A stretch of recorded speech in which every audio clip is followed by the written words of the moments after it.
बिस्मिल्लाहिर्रहमानिर्रहीम। 2 दिन पहले बेटियों का आलमी दिन मनाया गया। बेटियां सबकी सांझी होती हैं, सबकी इज्जत होती हैं।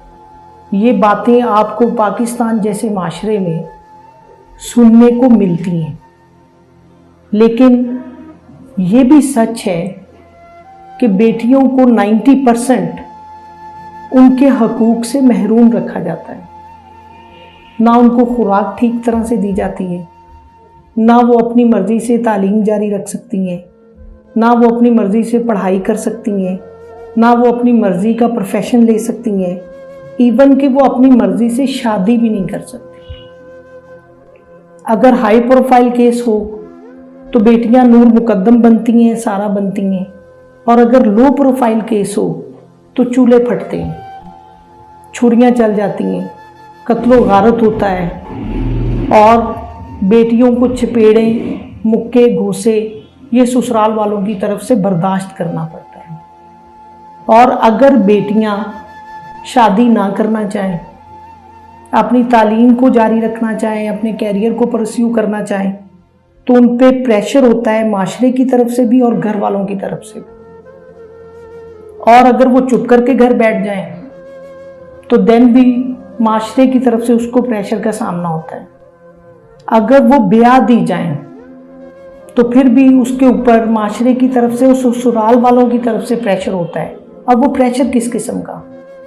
बच्चे पैदा करने का, बेटा पैदा करने का, बच्चों को पाल पोस के बड़ा करने का, ससुराल वालों को खुश रखने का प्रेशर, और भाई से हिस्सा ना लेने का भी प्रेशर होता है। बच्ची के वालिदैन की तरफ से या भाइयों की तरफ से हिस्सा ना लेने का प्रेशर होता है। और ये सारी बातें और ये सारी चीज़ें बेटियां बर्दाश्त करती हैं। और वैसे हम कहते हैं कि हमें बेटियों के हकूक़ का बड़ा ख्याल है, हम उनसे बहुत ज़्यादा प्यार करते हैं। एक सहाबी हजूर सल्लल्लाहु अलैहि वसल्लम की बारगाह में आए।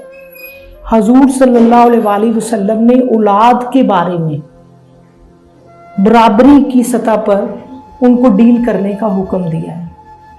एक सहाबी हजूर सल्लल्लाहु अलैहि वसल्लम की बारगाह में आए और कहने लगे कि या रसूलल्लाह सल्लल्लाहु अलैहि वसल्लम, मैं अपने एक बेटे को गुलाम हदिया करना चाहता हूँ।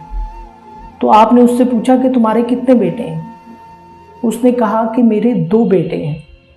तो आपने फरमाया कि दूसरे को भी दे रहे हैं?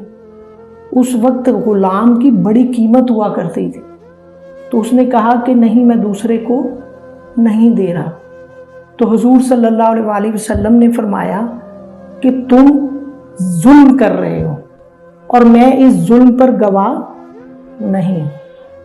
मेरा बहुत सारी जगहों पर जाना होता है और मैं ये देखता हूँ कि बेटियों को कम अहमियत दी जाती है बेटों के मुकाबले में। अगर घर में अच्छा सालन बनाए तो सारी बोटियां उठाकर बेटे को दी जाएंगी और बेटियों को जायदाद से भी महरूम रखा जाएगा, उनके सारे बुनियादी हकूक़ से उनको महरूम रखा जाएगा। और वालिदैन बेटों के मामले में भी ऐसा करते हैं कि उनको बराबरी की सतह पर डील नहीं करते। एक बेटा प्यारा है तो उसको सबसे ज़्यादा अहमियत है, हर तरह उसे पैसे दिए जाएंगे, उसको दौलत दी जाएगी, जायदाद दी जाएगी, और दूसरे बेटों को कम अहमियत दी जाएगी। ठीक है। और अल्लाह रब्बुल इज़्ज़त ने सूरह नंबर 4 आयत नंबर 11 में बेटी का हिस्सा डिफाइन करने का बड़ा खूबसूरत मैकेनिज्म दिया। अल्लाह रब्बुल इज़्ज़त ने फरमाया कि मर्द का हिस्सा 2 औरतों के बराबर है। ये नहीं कहा औरत का हिस्सा मर्द के एक हिस्से का है, आधे, औरत का हिस्सा मर्द का आधा है, ये नहीं कहा। ये फरमाया है कि मर्द का हिस्सा 2 औरतों के हिस्से के बराबर है। तो हम वैसे तो बहुत ज़्यादा हिपोक्रेसी का जो सा है वो मुजाहरा करते हैं कि हम बेटियों से बड़ा प्यार करते हैं। तो मैं आपसे पूछना ये चाहता हूँ कि क्या हम वाकई बेटियों के हकूक़ के और बेटियों के अमीन हैं?